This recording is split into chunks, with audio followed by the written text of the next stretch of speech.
Design के बदले तुम्हें बिना काम किए सैलरी और बोनस दे दूंगी, पर मेरे कंपनी का फेस तुम नहीं हो सकती। जाओ यहाँ से। ये कहते हुए गायत्री देवी जोर से अवनी को धक्का देती है और अवनी अपना बैलेंस लूज करके जमीन पर गिरने वाली होती है। ऑफिस के अंदर से सब लोग तमाशा देख रहे थे। नील और शनाया ऐसे मुस्कुरा रहे थे जैसे उन्हें लॉटरी लगी हो। और इससे पहले कि अवनी पूरे ऑफिस के सामने अपने मुंह के बल गिरे, गौतम उसे पकड़ लेता है और गुस्से से गायत्री देवी को देखने लगता है। अब क्या करेगा गौतम? क्या सबको पता चल जाएगा कि गौतम ही है अवतार ग्रुप का मालिक? क्या होंगे इन सारे सवालों के जवाब? गौतम अवनी की आंखों में आंसू और शर्मिंदगी देखकर आग बबूला हो जाता है। उसका बस चलता तो अभी के अभी वो अग्रवाल ग्रुप की पूरी बिल्डिंग को मसल सकता था, गायत्री देवी के ईगो के साथ। पर इससे पहले वो कुछ करता, अवनी गौतम से प्लीड करती है कि उसे इसी वक्त घर ले जाए, उसके सिर में दर्द है। गौतम वैसे तो बिना गायत्री देवी को सबक सिखाए जाना तो नहीं चाहता था, पर अवनी का दर्द उससे और नहीं देखा जा रहा था और वो उसे कार में बिठाकर घर ले जाता है। पर वहां से जाते जाते वो गायत्री देवी और नील के रिलीव्ड स्माइल नोटिस करता है और कसम खाता है कि जैसे आज अवनी की सबके सामने बेइज्जती हुई है, वैसी ही बेइज्जती गायत्री देवी और नील की होगी। ड्राइव करते करते गौतम अवनी के बिखरे हुए बालों के साथ उसकी आंखों में आंसू नोटिस करता है। अवनी, क्या हुआ? दादी सा ऐसा क्यों? दादी सा सुनते ही अवनी सिसक सिसक के रोने लगती है।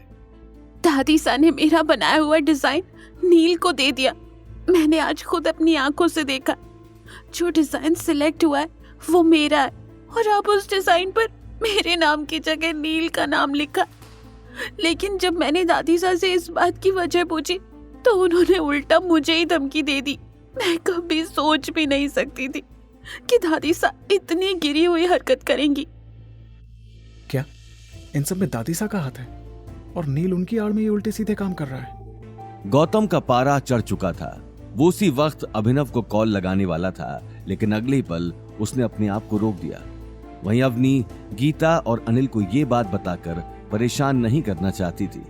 ये बात सोचते हुए उसने अपनी आंखों से आंसू साफ कर लिए और दोनों घर के अंदर आते हैं। गौतम, मॉम डैड को कुछ पता नहीं लगना चाहिए। ठीक है अवनी। ठीक है, तुम जाओ किचन में, मुझे कुछ देर अकेला रहना है।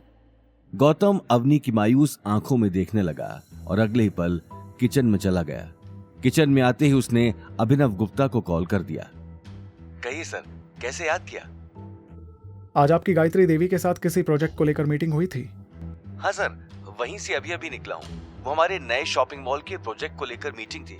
और सर, कमाल की बात तो ये है कि उनके ही परिवार में से किसी नील का डिजाइन सिलेक्ट हुआ है।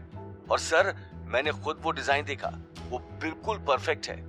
इस डिजाइन का मॉल बनने के बाद जोधपुर में तहलका मच जाएगा। अभिनव ने मुस्कुराते हुए अपनी बात खत्म की, लेकिन दूसरी तरफ गौतम का कुछ जवाब नहीं आया। फोन पर छाई चुप्पी की वजह से अभिनव का सिर पसीने से तरबतर हो गया। क्या हुआ सर? मैंने कुछ गलत तो नहीं कर दिया? मिस्टर अभिनव, इतनी लापरवाही कैसे कर सकते हैं आप?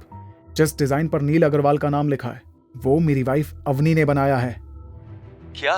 Sir, I am really sorry, मुझे इसके बारे में कोई जानकारी नहीं थी। लेकिन आप चिंता मत कीजिए, मैं अभी के अभी नील अग्रवाल और गायत्री देवी से बात करता हूँ। गायत्री देवी और नील की वजह से आज मेरी वाइफ की आंखों में आंसू हैं और मैं ये लापरवाही हरगिज बर्दाश्त नहीं कर सकता हूँ। उन दोनों के अलावा जो जो इसमें शामिल है, जल्द से जल्द सबका पता लगाइए। यस सर, डोंट वरी, अब ये लोग बचेंगे नहीं। ऐसा ही होना चाहिए। और अब आगे क्या करना है मैं आपको कल सुबह कॉल करके बताऊंगा। Yes sir. ये बात सुनते ही गौतम ने फोन काट दिया और गुस्से में खिड़की के बाहर देखने लगा। उसकी आंखों में बदले की आग साफ दिखाई दे रही थी। गायत्री देवी, अब देखो मैं क्या करता हूं। बस बहुत हुई तुम्हारी मनमानी। अवनी की आंखों में आए आंसुओं की कीमत तो तुम्हें चुकानी ही पड़ेगी। आगे की कहानी जानने के लिए देखिए अगला एपिसोड सिर्फ पॉकेट एफएम के यूट्यूब चैनल पर और रॉयल वारिस के सारे एपिसोड्स को सुनने के लिए डिस्क्रिप्शन में दी लिंक से डाउनलोड करें पॉकेट एफएम ऐप।